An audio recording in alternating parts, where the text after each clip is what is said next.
Buongiorno und willkommen, weil ich einige Fragen zum Reisen auf Sizilien bekommen habe und es auch einige Punkte gibt, von denen ich gewünscht hätte, dass ich sie vorher wusste. Heute ein Erfahrungsbericht und Tipps, falls ihr auch mal nach Sizilien wollt, und es sei gesagt, dass einige Punkte davon auch relevant für ganz Italien sind.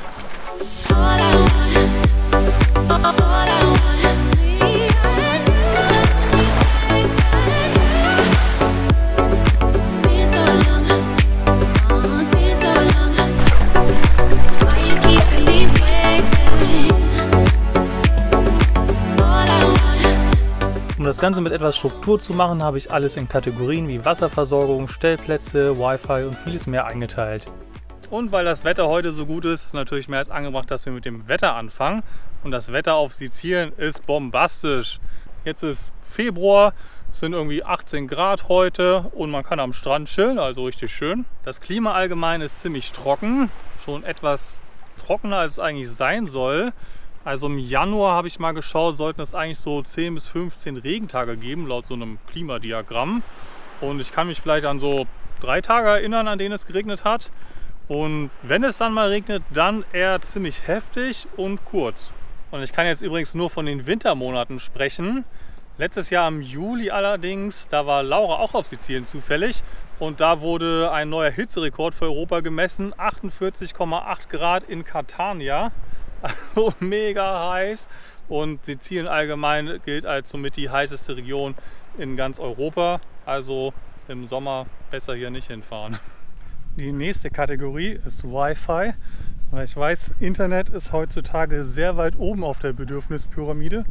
Früher war es vielleicht irgendwie Essen, ein Dach über dem Kopf, heute aber Wi-Fi. Öffentlich zugängliche WLANs gibt es sehr viel weniger, als ich das aus Deutschland kenne. Also Hotels, Restaurants oder Geschäfte haben es manchmal. Dann braucht man aber meist einen Code, um sich dann auf so einer Seite einzuloggen, oder halt ein Passwort. Deswegen kann man es nicht einfach so benutzen. Was ziemlich gut funktioniert, ist dieses Wi-Fi Italia. Das funktioniert allerdings nur auf mobilen Geräten. Da braucht man so eine App und dann loggt man sich da automatisch irgendwie mit ein, wenn man dann Verbindung dazu hat. Und diese App ist auch ganz cool, das ist so eine interaktive Karte, da kann man so rumscrollen und schauen, wo halt der nächste Wi-Fi-Hotspot ist, und ja, funktioniert bisher ganz gut. Wir haben übrigens auch eine lokale SIM-Karte ausprobiert von Vodafone. Es gibt so ein Touri-Angebot, das heißt La Dolce Vita. Für 25 € bekommt man 30 GB und auch ein paar Freiminuten. Das hat eigentlich ganz gut funktioniert, bis wir es dann aufladen mussten. Das war irgendwie mega kompliziert und das ganze Kündigen war noch komplizierter. Ich habe dann irgendwann halt über diese App dann mit so einem Roboter gechattet, irgendwann da angerufen, dann kommt man aber auch an so eine Maschine. Irgendwann hatte ich auch einen Menschen am Telefon, aber alles echt kompliziert und halt alles auf Italienisch, und ich spreche kein Italienisch. Das heißt, ich saß dann da mit Google Translate, habe das übersetzt, was der Mensch oder Roboter gesagt hat, und dann selber irgendwas auf Italienisch gesagt und ja, irgendwann Erfolg gehabt, aber das war echt ein Kampf. Zu den Einkaufsmöglichkeiten kurz. Supermärkte gibt es hier sehr viele. In touristischen Gegenden sind die allerdings im Winter manchmal zu oder haben halt mittags geschlossen, und die Preise sind in kleineren Städten gefühlt auch ein bisschen höher. Also empfiehlt es sich halt, Vorrat oder so die Grundnahrungsmittel, die sich länger halten, vorher einzukaufen. Lidl und Eurospin sind so nach meinem Gefühl bisher die günstigsten Supermärkte. Ich war gerade in diesem Supermarkt und ich konnte echt nicht glauben, was ich da gesehen habe. Das ganze Gemüse und Obst, alles ist in so einer Styroporschale und dann mit Frischhaltefolie eingepackt. Echt alles. Und das auf so einer Insel mit so einem riesen Müllproblem. Und ich meine, es ist ja nicht nur Sizilien, ich meine, die ganze Welt hat ein Problem mit Plastik.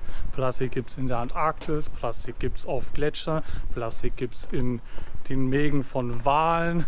Und ich meine, selbst im Menschen gibt es Plastik. Also irgendwann muss man doch damit mal aufhören oder es weniger machen. Und dann wird da einfach alles in Styropor und Frischhaltefolie eingepackt. Oh je. Hier ist ein toller Zitronenbaum. Als Zitrone hat er von Natur aus eine Verpackung, die Schale. Das heißt, man muss es gar nicht weiter verpacken. Genauso eine Banane, eine Avocado. Eigentlich alles hat eine Schale oder man kann es halt abwaschen. Und deshalb muss man einfach das nicht so scheiße verpacken. Unglaublich. Und es gibt übrigens auch viele vegane Produkte. Veganes Pesto, Burger, Kekse, kann man hier alles finden. Ist auf jeden Fall tausendmal mehr Auswahl als in Frankreich zum Beispiel.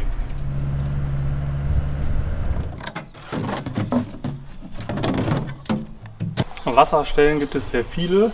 Das ist irgendwie echt hier noch so ein Ding, dass auch die Einheimischen sogar hierher kommen, um ihre Kanister zu füllen. Echt fast in jeder kleinen Stadt gibt es so eine öffentliche Auffüllstelle. Manchmal steht da allerdings Aqua non potable. Ich glaube, man kann es trotzdem trinken oder ein Wasserfilter im Van ist auf jeden Fall dann empfehlenswert. In Italien gibt es sehr viele Tankstellen, so viele habe ich noch nie gesehen. Auch in den kleinen Dörfern oder Landstraßen gibt es immer so Selbstbedienungstankstellen. Eigentlich recht simpel, allerdings funktioniert meist das Zahlen mit Karte oder Bargeld nicht. Also beides haben ist ganz gut. Um mit Bargeld zu zahlen, wählt man einfach die Pumpe aus, steckt dann das Geld rein.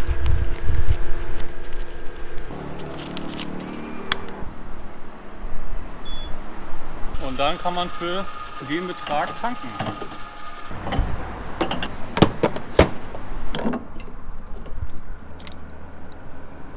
Okay, weiter geht's.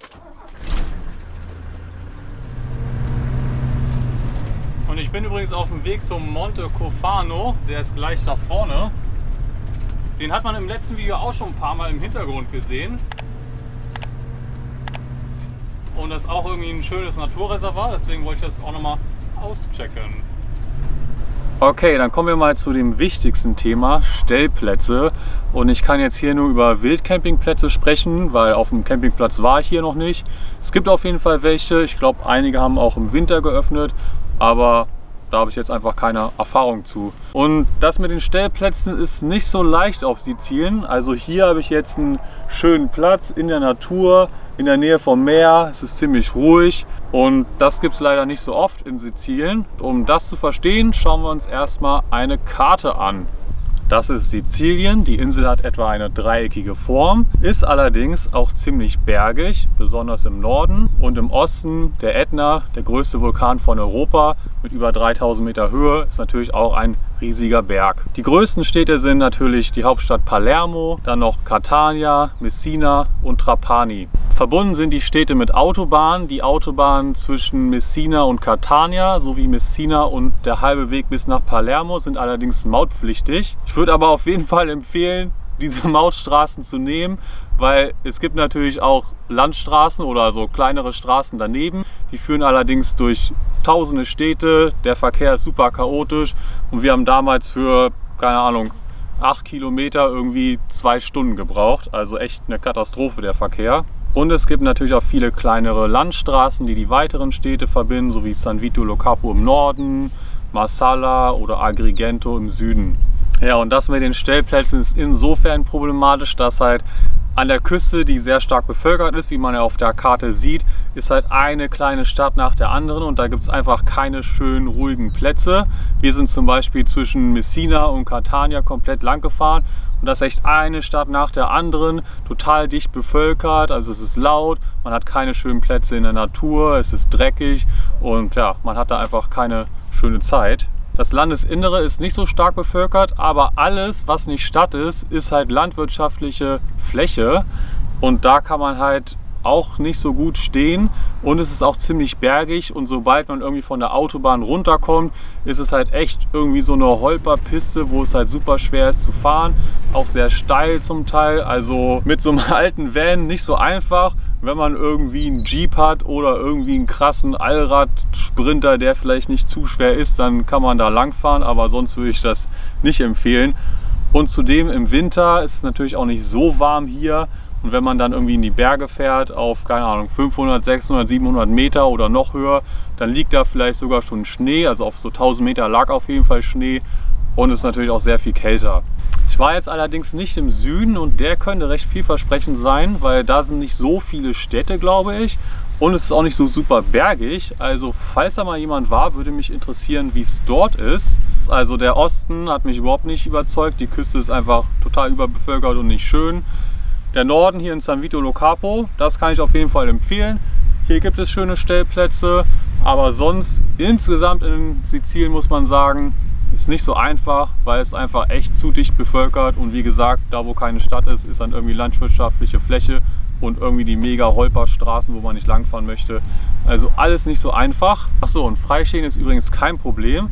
Also hier und da stand ich auch mal für eine Woche und die Polizei fährt vielleicht mal vorbei, hat nie was gesagt. Also Wildcampen ist anscheinend okay. Ich weiß jetzt nicht, wie es in der Hochsaison ist, aber jetzt ist auf jeden Fall kein Problem.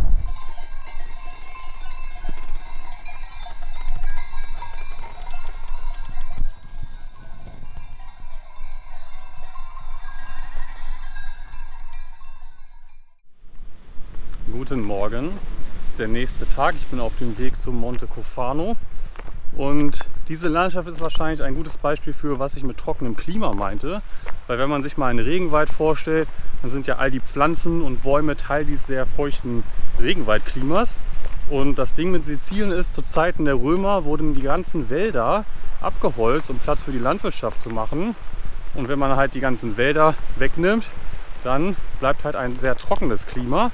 Und ein trockenes Klima heißt halt extreme Hitze im Sommer, Flächenbrände und Wasserknappheit. Und im Gegensatz dazu gibt es dann halt im Herbst und Winter krasse sinnflutartige Regenfälle.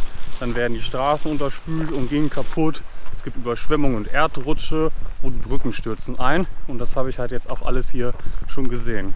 Okay, Themawechsel. Was ich gewünscht hätte, was ich vorher wusste, ist zu der Anreise. Man kommt mit der Fähre in Messina an. Die Fähre ist aber unglaublich teuer. Wir haben für hin und zurück 92 € bezahlt. Wir haben auch eine Fähre mal von Schweden nach Deutschland genommen und das hat nur etwa halb so viel gekostet und die Fährfahrt war 8 Stunden lang. Und hier dauert die Fährfahrt nur so 20 Minuten. Also irgendwas stimmt da nicht. Ist auf jeden Fall die mega Abzocke. Wenn ich nochmal herkommen würde, würde ich mal schauen, was die Fähre von Genua oder Rom kostet. Vielleicht ist es gar nicht so viel mehr und es würde sich dann auf jeden Fall lohnen, weil dann würde man natürlich mehrere 100 Kilometer Fahrt und ganz viel Diesel sparen.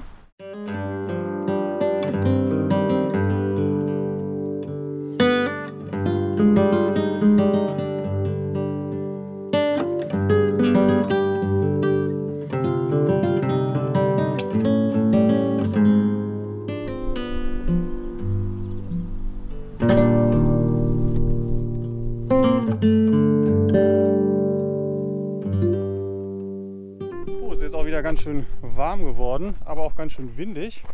Und wo ich gerade so diesen Berg im Hintergrund sehe, vielleicht auch ein Wort zu Sport- und Outdoor-Aktivitäten. Also man kann hier auf jeden Fall klettern gehen. Was ich gesehen habe, sind die Kletterrouten aber eher so vom schwierigen Grad. Und sonst kann man natürlich wandern, Bergsteigen und wassersportmäßig. Ich habe auf jeden Fall gesehen, dass Leute Kitesurfen und Windsurfen gemacht haben. Und wenn man Glück hat und das Wetter stimmt, kann man sogar Wellen surfen. Und tauchen kann man anscheinend auch. Das Coole an diesem Naturreservat ist, dass man quasi, also hier ist der Berg, da kann man auch auf den Gipfel, aber man kann auch einmal komplett rumlaufen. Das ist, glaube ich, ziemlich weit, aber kann man machen und man muss halt über diesen Berg. Aber auf jeden Fall ganz cool. Da ist dann noch diese Grotte, die ganz bekannt ist und es gibt anscheinend hier auch einige Strände und so eine Ausgrabungsstätte. Okay, zwei kurze Punkte habe ich noch. Einmal zum Wäschewaschen. So Selbstbedienungswaschsalons gibt es ziemlich viele, auch in kleinen Städten. Man kann einfach bei Google Maps Lavanderia, Automatik oder Self-Service suchen und dann findet man auf jeden Fall welche. Und vom Preis her, es waren meist so 4 € für so eine 9 Kilo Waschmaschine. Und in diesen kleinen Geschäften gibt es auch mal so einen Wechselautomat, um Kleingeld für die Maschine zu wechseln. Dann zum Essen gehen. Das habe ich hier jetzt nicht gemacht, weil in Italien isst man ziemlich spät und eigentlich fast alle Restaurants machen erst um 19 Uhr auf und zu der Zeit bin ich schon längst verhungert. Also deshalb war ich nie essen, wenn man mal das Ikea-Bistro nicht mitzählt. Und im Ikea-Bistro gibt es auch nicht nur Hotdogs, weil ich meine, wir sind ja in Italien, da gibt es sogar Pizza.